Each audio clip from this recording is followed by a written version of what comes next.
Greetings, everyone, and welcome to today's webinar titled Analytical Performance of TruSight Oncology 500 ctDNA v2. This presentation is part 1 of 2 in our TSO 500 ctDNA v2 series. I am Kaylee Bach of LabRoots, and I'll be your moderator for today's event. Today's educational web seminar is presented by LabRoots and brought to you by Illumina. To learn more, visit illumina.com.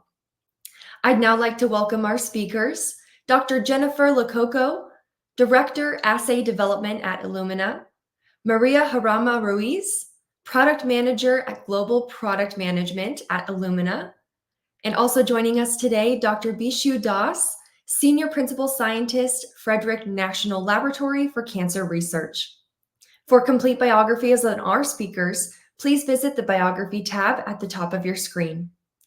We encourage you to participate today by submitting any questions you may have during the presentation. To do so, simply type them into the Ask a Question box and click Submit. We'll answer as many of your questions as we have time for at the end of the presentation. If you have any technical questions, you can utilize this Q&A box and we will assist you directly. Thank you to our speakers for joining us today. We will now begin the presentation.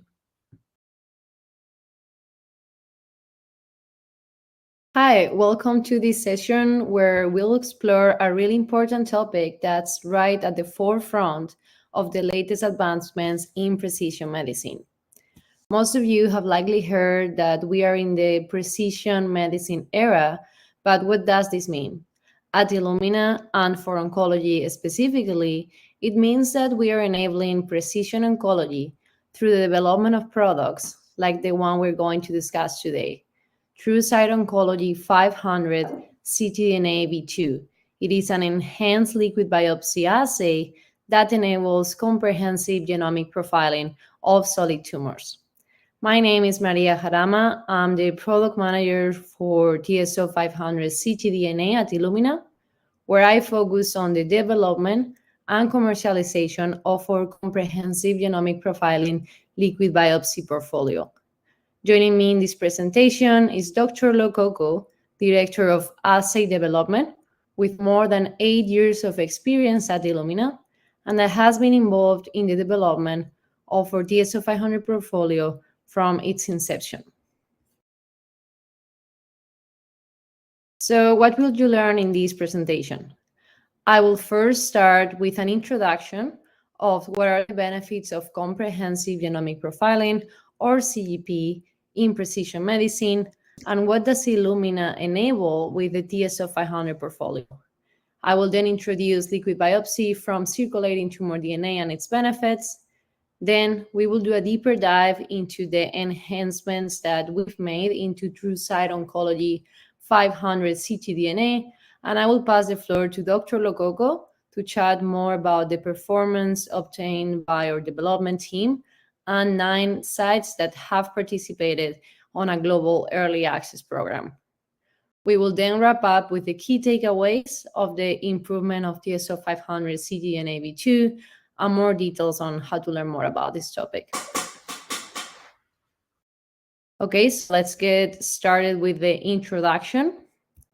So why comprehensive genomic profiling, or CGP? What are its benefits?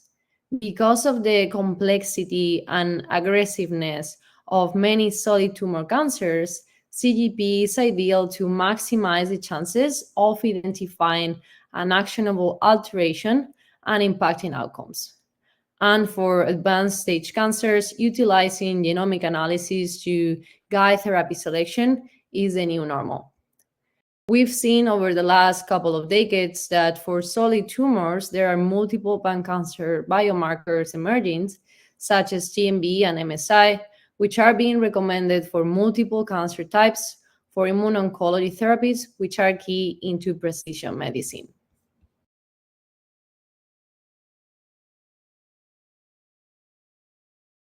Illumina, with the TSO 500 portfolio, brings the full end-to-end distributed solution of CGP from both tissue and liquid biopsy. We allow for a one-stop shop for library prep, sequencing, sophisticated bioinformatics with the benefits of drug calling, and tertiary analysis reporting. The content of the TSO 500 portfolio covers all relevant biomarkers and immuno-oncology biomarkers such as TMB and MSI, which are being recommended in key guidelines and for clinical trial enrollment. We're talking about distributed panels, which gives you the benefit of in-house implementation, and it allows for a faster turnaround time, full ownership of the data, and reductions in cost. We also know how important it is to deliver the results to patients as soon as possible. Therefore, our TSO 500 products include an integrated workflow, which takes from 3 to 5 days from sample to report. And lastly, for both tissue or liquid biopsy, the TSO 500 products obtain reliable results thanks to its robust hybrid capture chemistry, SBS sequencing, and sophisticated bioinformatics. Here, we want to highlight again the importance of the 500 gene panel content, which enables for a future-proof content and allow for enrollment patient in clinical trials.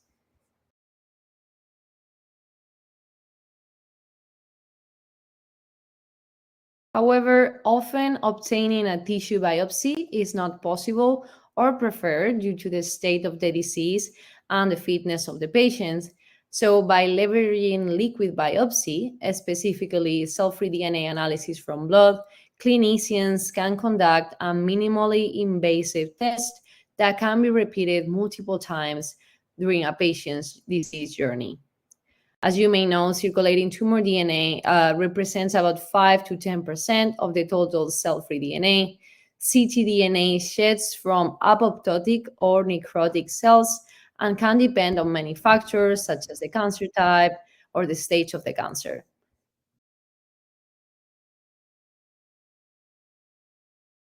ctDNA detection in solid tumors has been known for more than a decade, and you can see on the graph on the right how ctDNA is detected at increasing levels through all stages of solid cancer and progression across multiple cancer types such as breast, pancreas, or gastroesophageal.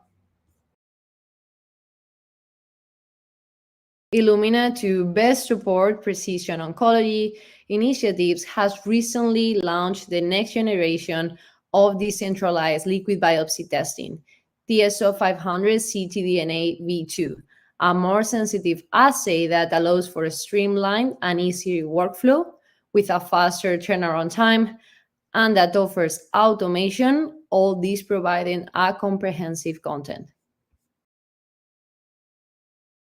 So now let's chat about the product improvements. In 2020, Illumina introduced TSO 500 ctDNA, and since then we've been listening to our customers to figure out how can we make it better in order to drive precision medicine. On this slide, you can see a side-by-side comparison of the version 1 and the version 2 of the product. So focusing on the right side of the table, TSO 500 ctDNA V2, it's an RUO product that comprises 1.94 megabase panel with 523 genes. Before I mentioned that it is more sensitive, but this is exactly what I mean. Now, with as low as 20 nanograms of ctDNA input, we're able to obtain more than 95% sensitivity in hotspots regions with a 0.2% variant allele frequency and more than 99.999% specificity. We also not only have data with 20 nanograms of ctDNA input, but we've seen great performance when going as low as 5 to 10 nanograms, which Dr. Lococo will show in more detail in a few minutes. Another key improvement of the product is the optimization of the turnaround time, which is now to 3.5 days, and to offer flexibility and scalability for the labs, we will have automation and manual options. Then regarding sequencing, we will have compatibility not only with the NovaSeq 6000, but also with all the Illumina high throughput sequencing options. As I mentioned before, TS0500 ctDNA v2 offers a streamlined workflow from cfDNA extraction to report. Starting from already extracted cfDNA, TS0500 ctDNA v2 requires 20 nanograms of input from whole blood, which can be achieved usually with 10 milliliters. Once the library is ready on the second day, you can proceed with sequencing on either on the NovaSeq 6000, on the NovaSeq 6000DX, or on the NovaSeq X. And on the fourth or third day, you can proceed with analysis. The TS0500 ctDNA pipeline leverages the bioinformatics benefits of Dragon, and it's enabled both on-premise or on the cloud via Illumina Connected Analytics or ICA. Lastly, if you're interested in running a tertiary analysis report, we have compatibility with Bellsera and with Illumina's tertiary analysis solution, Illumina Connected Insights. Many times, patients must wait weeks for their biomarker results, which means that treatment decisions may be made without having the complete information, and the patient loses the opportunity to benefit from precision medicine. So thanks to the improvements that we've made in the chemistry and on the streamlined workflow, patients won't have to wait as long to find out whether they can benefit from targeted therapy. TS0500 ctDNA v2 allows for a total turnaround time of less than 4 days from sample to report. And as shown on the left, this is thanks to the improved library conversion efficiency chemistry, which allowed for a single hybrid capture step rather than 2 enrichment steps. And this enables sample ready to load libraries that require less than 3 hours of hands-on time.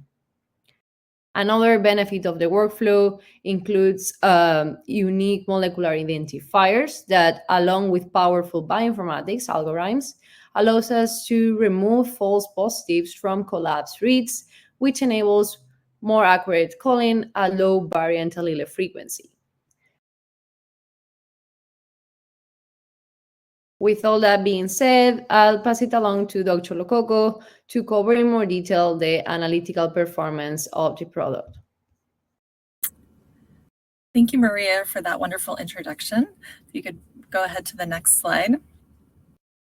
So I'm excited today to share some of our analytical performance data, both from our internal testing for verification, as well as from our external early access sites that Maria alluded to earlier. So this first slide is highlighting our analytical performance for all the key variant classes that are covered by the TS0500 ctDNA v2 assay. In the far left-hand column, I'm showing the various variant classes: small DNA variants, gene rearrangements or fusions, gene amplifications, gene deletions, and microsatellite high detection. The middle column is showing our analytical sensitivity specifications, and the far right column is showing our analytical specificity. So as Maria mentioned, for small DNA variants, we have greater than 90% analytical sensitivity for all small nucleotide variants at greater than 0.2% VAF, and greater than 95% sensitivity at 0.4% VAF. If we target just SNV hotspots, those with a cosmic count greater than 50, we do have greater than 95% analytical sensitivity at greater than or equal to 0.2% VAF. For MNBs and insertions and deletions at greater than 0.5% VAF, we also have an analytical sensitivity greater than 90%. And all of this with specificity of greater than 99.999%, ensuring that we have a low false positive rate. For gene rearrangements or fusions at greater than 0.5% VAF, as well as gene amplifications and gene deletions at greater than 1.3-fold change or less than 0.6-fold change, we have greater than 95% sensitivity and greater than 95% analytical specificity. And for microsatellite instability detection at 0.3% tumor fraction or higher, we have greater than 95% sensitivity and greater than 95% specificity. So next slide, Maria. This is highlighting, excuse me, highlighting our small nucleotide variant performance, as I mentioned on the previous slide, for hotspot variants, which are shown on the right-hand side, broken down into various variant allele frequency bins ranging from 0.1% VAF up to 0.5% VAF. You can see our mean hit rate or sensitivity is greater than 95% for all hotspot variants. And on the left-hand side of this plot is showing all small DNA variants that are non-hotspots. And you can see that while our sensitivity or hit rate is slightly lower than for hotspots, that above 0.2% VAF, we have greater than 80% sensitivity. So on the next slide, I wanted to dive into a little more detail around specific small DNA variants. So this is from analytical verification performed in-house using the Seq complete mutation mix material. There are a number of targeted SNVs in this material, and we diluted this material to target 0.2%, 0.4%, and 0.5% variant allele frequency across the variants that are included. And you can see that across all of these variants, we have greater than 95% sensitivity, as low as 0.2% VAF and all the way up to 0.5% VAF, showing the strong hotspot sensitivity within this material. Next up, we have the insertion and deletion performance from the Seq complete mutation mix. And similar to the previous slide, we have very high sensitivity, greater than 95%, for all insertions and deletions, ranging from 0.2% to 0.5% VAF in this material. The one exception being for the BRCA1 mutation that is included in the Seq complete mutation mix. This material has a one base pair deletion of a T and a homopolymer stretch of 8 Ts, and is a commonly hard to call variant because of that homopolymer region. So next we focused on copy number variations in the Seq complete mutation mix to highlight amplifications. Those amplifications in that mix include amplifications in ERBB2, MET, and MYC, and in the targeted materials that we had ranged in fold change from 1.2 fold change up to 1.5 fold change. Our observed changes are shown in the fourth column, and the detection rate is shown in the far column. And you can see that for amplifications, ranging from 1.5 down to 1.2 fold change for ERBB2 and MET, we have a 100% detection rate. And for MYC, we have a slightly lower detection rate at 1.3 fold change, but this is typical for the Seq complete mutation mix. For deletions, we were able to use nucleosome prepared cell line mixes with known deletions in BRCA1 and BRCA2. And again, we targeted fold changes ranging from 0.7 fold change up to 0.85 fold change. And you can see that we have 100% sensitivity at 0.8 fold change or lower for gene deletions using this assay. Next up, I'll talk about gene rearrangements or fusions. So again, the Seq complete mutation mix material contains 3 fusions. We targeted an expected variant allele frequency from 0.2% to 0.6% VAF, which is shown in the second column, and the observed VAF that the observed VF is shown in the third column for each of those fusions, and our detection rate is shown in the fourth column. You can see that down to 0.4% VAF, we can detect all fusions with 100% sensitivity, and we have greater than 80% sensitivity at 0.2% targeted variant allele frequency. And then I want to switch gears a little bit in the next slide and talk about 2 key immuno-oncology biomarkers, microsatellite instability and tumor mutational burden. With this 500 gene panel, we were able to detect microsatellite instability and tumor mutational burden as part of our comprehensive genomic profiling product. So on the left-hand side, we're showing titrations of cancer cell lines known to be microsatellite high or microsatellite unstable that have been diluted into a pool of normal cell-free DNA, targeting a 1% tumor fraction in the blue dots down to a 0.3% tumor fraction in the pink dots. And here we're showing the sum of the Jensen-Shannon distance on the y-axis. Jensen-Shannon distance is a measure of the length of the homopolymer sites relative to a baseline of healthy, normal, cell-free DNA homopolymer sites that make up the microsatellite sites covered by our panel. Each of the more than 2,300 sites gets a Jensen-Shannon distance score, and then we sum the Jensen-Shannon distance scores across all of those sites to calculate a sum JSD score for each sample. For our internal verification, we use 0.08 as our sum JSD score as a cutoff for microsatellite stable versus microsatellite high. And you can see here that all three sample mixes ranging from 0.3% to 1% tumor fraction had sum JSD scores well above that 0.08 threshold for the sum JSD score. On the right-hand side, we're showing data for our tumor mutational burden algorithm. We wanted to show that our tumor-only workflow is effective at calling tumor mutational burden. So in order to do this, we took cell-free DNA and buffy coat from cancer patients with late-stage cancer across a variety of cancer types, and we generated libraries for both the cell-free DNA as well as the buffy coat. On the x-axis, we've plotted the tumor mutational burden score, where any variants that were identified in both the buffy coat as well as the cell-free DNA were excluded from the TMB score. And on the y-axis, we're showing the tumor-only workflow TMB score. And you can see that there's a nice correlation between the tumor-only TMB score and the buffy coat subtracted TMB score on the x-axis. This is achieved by both advanced bioinformatics provided by our Dragon pipeline that enable us to filter out germline as well as clonal hematopoiesis variants.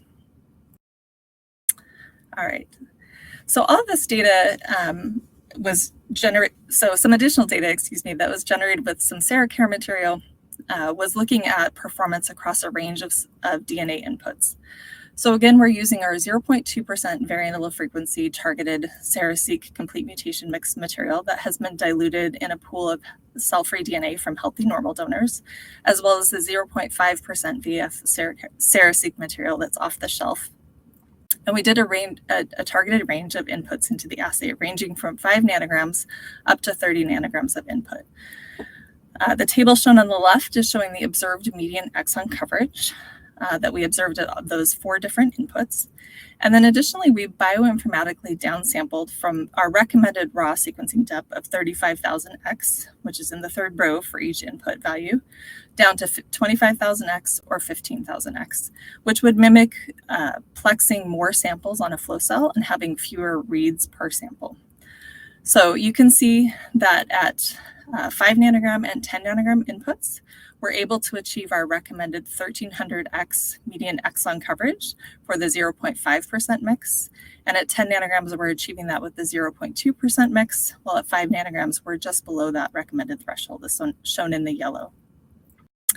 Additionally, you can see across all of the inputs that as you downsample from our recommended 35,000x raw sequencing depth down to 15,000x raw sequencing depth, that you see a decrease in the observed median exon coverage, which will affect your sensitivity. So in order to evaluate that directly, on the next slide, we looked at small DNA variants and their sensitivity across these 2 materials, where sensitivity less than 75% is shown in red and sensitivity approaching 100% is shown in yellow. And again, this is for the 5 nanogram up to 20 nanogram inputs for the 0.2% VAF mix and 0.5% VAF mix. So you can see that at a 5 nanogram input, we have a 75% sensitivity for variants targeted at 0.2% and 97% sensitivity for variants targeted at 0.5%.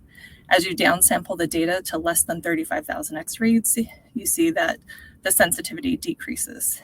You see similar patterns for the 10 nanogram inputs, where sensitivity at raw sequencing depth ranges from 84% for 0.2% variant allele frequency up to 97% for 0.5% variant allele frequency, and again decreases as you reduce sequencing depth.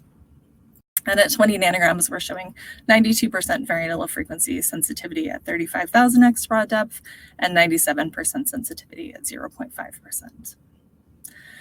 Next slide. Thank Thank you. So we also evaluated copy number variants as well as the gene rearrangements or fusions in this material. So the left two columns are showing the variant allele frequency at 0.2%, where the gene rearrangements are targeted at that variant allele frequency. And the copy number variants are at around 1.08-fold change, which is below our limit of detection that we identified in the assay. And then the two right columns are showing the 0.5% VAF material, again with the gene rearrangements targeted at that variant allele frequency, and then the copy number amplifications targeted around 1.22-fold change. So at 5 nanogram input, you can see that for gene rearrangements, we again have around 75% analytical sensitivity for those fusions at raw sequencing depth. And at 0.5%, that goes up to 100% sensitivity. Similarly, at 10 nanograms for fusions, we see similar performance with about 83% analytical sensitivity for gene rearrangements at 0.2%, up to 100% at 0.5% VAF, and at 20 nanograms, we have 100% sensitivity for gene rearrangements at 0.5%. For the CNVs, we do see a lower analytical sensitivity in our 0.2% mix, as expected, because our CNVs are targeted below our limit of detection, while in our 0.5% mix, where the CNVs are closer to our established limit of detection, we have 100% sensitivity at raw sequencing depth for all input levels that we tested. And then finally, for our internal data, I'd like to share some results in terms of coverage within our internally tested samples. So this is data from 15 unique cancer samples across several different cancer types, including colorectal and non-small cell lung cancer. In the yellow bars, we're showing the median exon coverage observed when we input 30 nanograms into our TruSight Oncology 500 ctDNA V1 assay. And in the blue bars, we're showing data from the TruSight Oncology 500 ctDNA V2 assay with a 20 nanogram input. And what you can see is that we have equivalent or higher coverage with a 20 nanogram input into the V2 assay, despite using 33% less input into the assay. So next slide. So hopefully the data that I've shown you so far highlights the performance of the V2 assay, but I want to ensure you that you too could achieve these results in your own lab. So I wanted to share some data from our early access sites. So next slide. So part of our early access program, we asked the sites that were participating to first run Cereseq complete mutation mix and run 4 materials ranging from 0.5% targeted variant allele frequency up to 5% variant allele frequency to ensure that the labs were able to run the assay without any issues. So on the left-hand side, I'm showing data from 6 of our early access testing sites, showing the median exon coverage across the 4 different materials that were tested at each site. And you can see that both variability between different samples, where there's different performance for the 5% VAF mix shown with the purple bars compared to some of the other materials shown in the orange and yellow bars, as well as some variability from site to site. But across most of the sites, you can see that the median exon coverage with a 20 nanogram input ranges from around 3,000x up to as high as around 5,000x median exon coverage. On the right-hand side, we're showing the small variant sensitivity, again, across those 6 sites. And you can see that all 4 targeted variant allele frequencies demonstrate greater than 95% sensitivity across the range of variant allele frequencies that were tested. Again, with a slightly lower sensitivity in the 0.5% mix and 100% sensitivity for the 1%, 2.5%, and 5% mix.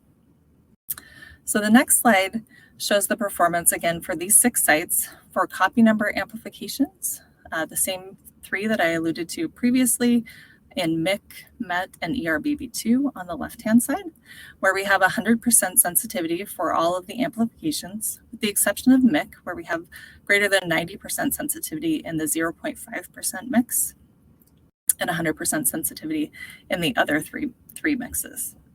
And then on the right-hand side is the observed fusion calling sensitivity at each of these sites. You see greater than 95% sensitivity in aggregate across all of the sites, and 100% sensitivity at 5 of the 6 sites, with 1 site missing 1 fusion call in the 0.5% and the 2.5% mix. Additionally, our early access sites were able to generate data with real-world clinical samples from their practice. So this is data showing median exon coverage for 18 unique cancer samples that were tested with both the V1 assay in the yellow bars and the V2 assay in the blue bars. And this is data that was generated at our external sites. So again, you can see that data generated with the V2 assay using a 20 nanogram input or 33% less material typically meets or exceeds the coverage that was observed with the V1 assay in those labs. And then finally, to wrap up the data from our external sites, I'm showing some variant calling performance for clinical samples. So here we focused on 8 clinical samples, 6 that are shown on the left-hand side and 2 that are shown on the right-hand side. These 6 clinical samples had clinically relevant variants at variant allele frequencies observed below 2% VAF. So on the left-hand side, there are 6 clinical samples where the V2 assay used 20 nanograms of input and the V1 assay used 30 nanograms of input. The indicated variants are shown with a gene and variant name, and the observed variant allele frequencies and depth of coverage observed at those individual locations are shown. And you can see 100% concordance between the V1 and V2 assays for these variants. On the right-hand side, we're showing data from 2 clinical samples where there was sufficient material to run an input titration. So the samples were run at 20 nanograms and 30 nanograms on V2 and V1 respectively. And then additionally were run at 10 nanograms and 5 nanograms on both of the assays.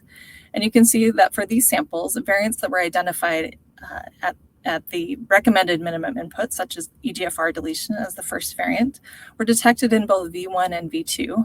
But at lower inputs at 10 nanograms and 5 nanograms, these variants were only able to be detected by the V2 assay and not by the V1 assay, showing that particularly for low inputs as well as low variant allele frequencies, superiority of the V2 assay in these very hard to test samples.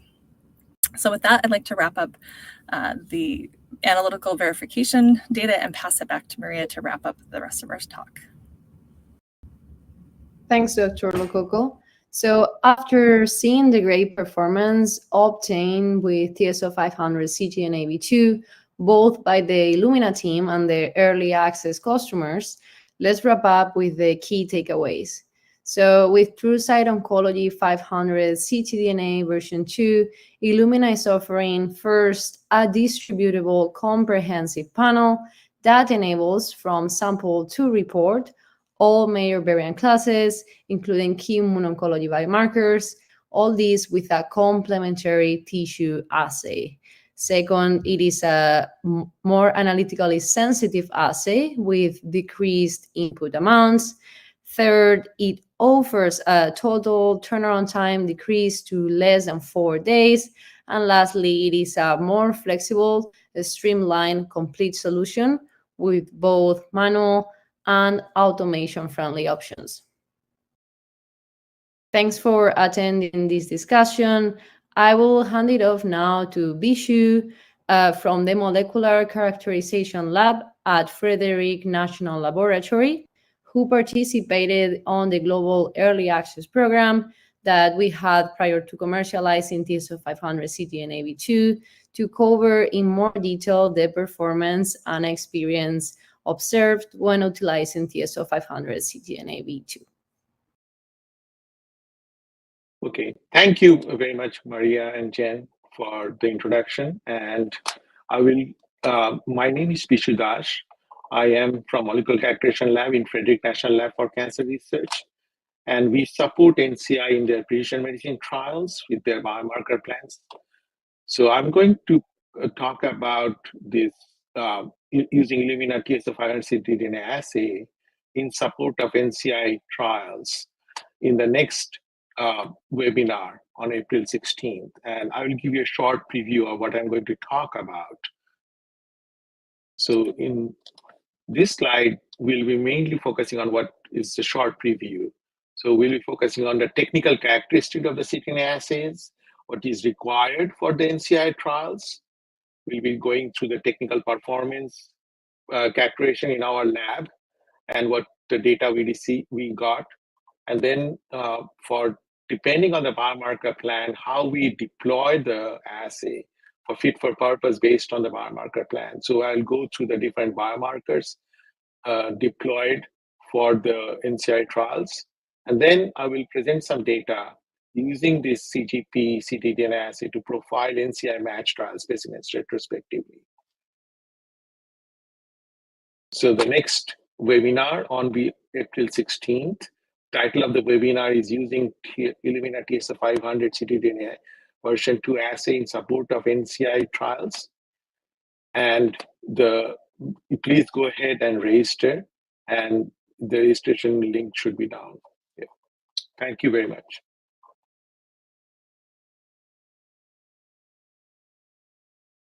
All right. Well, thank you so much, Maria, Jennifer, and Bishu, for your informative presentations. I'd like to welcome you all back here with me as we will now begin the live Q&A portion of the webinar. We've already got some great questions coming in here. So if you haven't already submitted a question, please do so now. Just click over on that Ask a Question box located on the far left of your screen, and we'll answer as many of your questions as we have time for.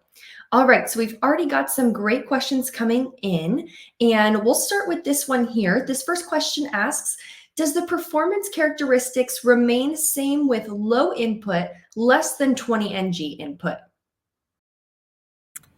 Yeah, so I can take that question. So I think we highlighted a bit of that in the presentation, but we did do an input titration where we tested 5 nanogram, 10 nanogram, 20 nanogram, and 30 nanogram inputs. And as you reduce the input, we do see lower sensitivity. You have fewer unique molecules coming into the assay, and so less likelihood of capturing those molecules during library conversion and sequencing. And so we do have an input titration app note that's available on our website with more information that you can download.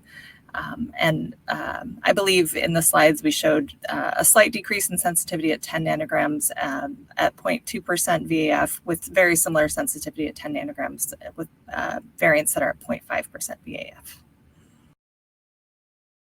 Great, thank you, Jen. And this next question asks, what is the sensitivity and specificity for detecting 0.5 VAF for the entire plane, not just the hotspots? Yeah, so I can take that next one as well. So for the non-hotspot small DNA variants at 0.5% VAF, we're at about 90% sensitivity, and our specificity holds true of greater than 99.999% specificity across the entire panel. Great, thank you. Okay, another question here. Can TSO 500 ctDNA v2 run on NextSeq sequencer? I can take this one. So no, so far TSO 500 ctDNA v2 can only be run on the NovaSeq series. So that's the NovaSeq 6000, the NovaSeq 6000 DX, and the NovaSeq X. Great, thank you, Maria. All right, moving on to this next question. What is the cutoff you use for germline and chip filtering? Sure, I can take that one. So on the germline side, we do germline filtering in a number of ways. So one is based on the variant allele frequency. Additionally, we look at databases where germline variant to assess germline variants. So variants that are observed more than 10 times in those large databases are considered germline variants and flagged as such. And then we also do some near neighbor comparison for germline filtering. On the chip side for filtering, we look at a number of factors, including common mutations observed in chip, so common gene families where mutations are observed in chip, as well as some fragmentomics-based approaches to try to flag variants as chip variants as opposed to somatic variants. Great, thank you, Jen. And I have another question for you. Can you please list the cancer types you have tested using your evaluation study and several sites involved? Yeah, so our evaluation study included breast cancer, prostate cancer, lung cancer, colorectal cancer. I believe there were a few samples of ovarian cancer as well. Great, thank you. And thank you to our audience for getting so many great questions in here. And we've got some time, so we'll continue. All right, this next question, Jen, is for you as well. Does the assay include full gene coverage for all genes targeted? Yes, so all of the genes include all of the exonic regions. I believe with the exception of one gene that's only covering the promoter, and of course I'm blanking on that gene name right now.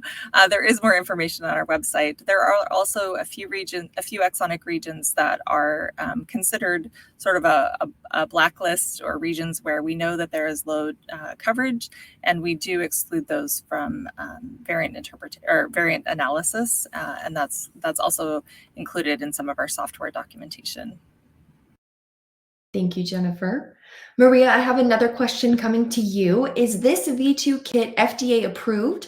And how about for IVDR regulation if the user wants to adopt this assay in the facility? So the assay is RUO only. It hasn't been FDA approved, and it's something that we're always looking at. But so far, we don't have recommended path if you want to get the assay FDA approved or through IVDR. Great, thank you. All right, and another one for you, Maria. Is the panel the same for the TSO ctDNA V2 and the TSO 500 for tissue? It is pretty similar. However, the tissue panel covers RNA. We don't cover RNA on ctDNA. However, we call fusions from DNA. Great, thank you. All right. Now, from your internal studies, do you have a recommended extraction methodology or any other upstream methods that are needed to consider for use in the TSO 500 ctDNA? Yeah, so I can take that. So we did test several different extraction methodologies, including column-based as well as bead-based extraction methodologies, and we saw similar yields for those extraction techniques that we evaluated, as well as similar performance in the assay. In terms of other things to consider upstream, generally speaking, just good practices around plasma separation from whole blood. So depending on the blood collection tube that you choose to use, being mindful of any potential for cell lysis that could contribute genomic DNA. Thank you, Jen. Another one for you. Were there any pediatric cancers assessed by this assay?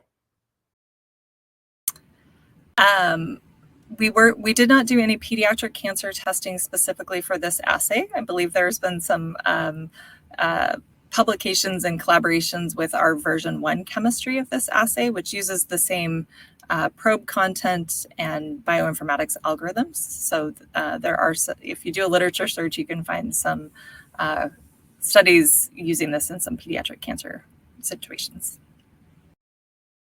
Great, thank you. Now, is a separate workflow needed for molecular signatures, and does the assay report LOH? So in terms of molecular signatures like tumor mutational burden and microsatellite instability, that is included with the workflow. No separate workflow is required. We currently do not report LOH, but something we are always looking into in terms of bioinformatics improvements and improvements in the software. So. Great, thank you. Now, Maria, I've got another one for you. How did you decrease the total turnaround time to about 3.5 days? So we improved the chemistry, right? And thanks to improving our library conversion efficiency, we were able to, instead of having 2 hybridization steps, we now have 1. And that would all led to the decrease on turnaround time. It is actually, so 3.5 days from extracted sample to report, but just on the library prep, it's around 8.5 hours. Thank you, Maria. And another one for you. Does this assay cover immuno-oncology gene signatures, BTMB and MSI? Correct. It does cover BTMB and MSI.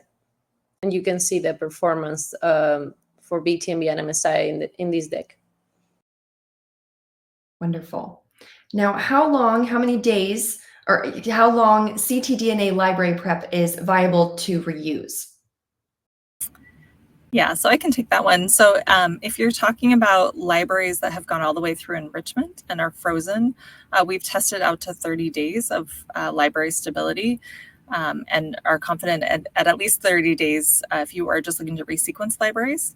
If you have libraries that you would like to re-enrich, so if something happened during the enrichment workflow, again, we've tested, formally tested, I believe out to 14 days and anecdotally, have tested beyond that if you're re-enriching libraries from an amplified library plate. Great, thank you, Jen. Another question for you. Do you have an explanation or comment why the outcome using 20 ng can be better than 30 ng as input? Is that I believe that's related to our input titration slide. And so one explanation can be around the sequencing complexity. So at a certain point, your libraries, you plateau in the amount of sequencing that you have. And so potentially with lowering the sequencing complexity, so if you sequenced 16 samples on an S4 instead of 24 samples on an S4, you may get some increased gains in coverage and therefore sensitivity. But at some point you're kind of plateaued in the amount of sequencing depth that you have. And so we do see that with increasing input into the assay, you start to plateau in your coverage, and that then correlates to your sensitivity. Great, thank you. All right, another question here. Have you evaluated TSO 500 TMB with a whole exome sequencing TMB, and is evaluation published? So I don't believe that's a study that we've done yet. That's an interesting consideration. I think there's two approaches for that, potentially with a matched tissue sample, which may be more challenging, or with a whole exome blood TMB, but something that we'll have to keep in consideration. Great, thank you. All right, next question. What is the VAF for 20 ng of input? I think I missed it. Yeah, so for 20, or Maria, do you want to take that one? Go ahead. I feel like I'm a bit on the hot seat, which is totally fine. That's why I'm here. So for the 20 nanogram input, our sensitivity for small DNA variants at 0.2% VAF is greater than 90% sensitivity. And at 0.4%, it's greater than 95% sensitivity. And then for hotspot variants, it's at 0.2% VAF at a 20 nanogram input. And then for the other small DNA variant classes, such as MNVs and insertions and deletions, we have greater than 90% sensitivity at 20 nanogram input. Great. Thank you, Jen. Looks like we have time for one more question here, so we'll wrap up after this one. Will you offer automation-friendly kits? I can take that one. We actually do, and they are released. The automation-friendly kits have enough volume to run 48 samples. Wonderful. All right. Well, thank you so much. That will conclude our session for today. So Jennifer, Maria, Bishu, do you have any final comments for our audience? Well, I'll say thank you for attending the call, and feel free to reach out to us on LinkedIn or to the Illumina contact that you have. We're happy to answer any questions. Yeah, thank you for your time and attention, and we look forward to seeing you at part 2, where Bishu will share his exciting findings as well. Oh, Bishu, I think you're still muted there. I can't hear you. Nope, not yet.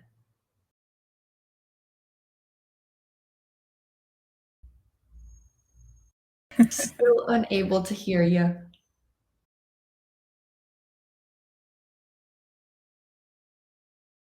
All right. Okay, well, I think we might have an issue on your side, but I believe you were saying a final thank you here for us today. So I'll thank you again for joining us and for your time. all of you. I want to thank all of you, of course, Dr. Jennifer Lococo, Maria Jarama Ruiz, and Dr. Biswajit for their presentations and lovely Q&A. We would also like to thank LabRoots and our sponsor, Illumina, for underwriting today's educational webcast.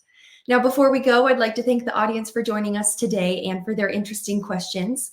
Questions we did not have time for today, and those submitted during the on-demand period, will be addressed by our speakers via the contact information you provided at the time of registration. This webcast can be viewed on demand, and LabRoots will alert you via email when it's available for replay. We encourage you to share that email with your colleagues who may have missed today's live event. You will now be redirected to the registration page for Part 2 in our TSO 500 ctDNA V2 series, using Illumina TSO 500 ctDNA V2 assay in support of NCI trial research, broadcasting on April 16th at 10 a.m. Pacific Time, 1 p.m. Eastern Time. We hope to see you then. To all of our friends out there, thank you for joining us. Have a great day, everyone. Goodbye.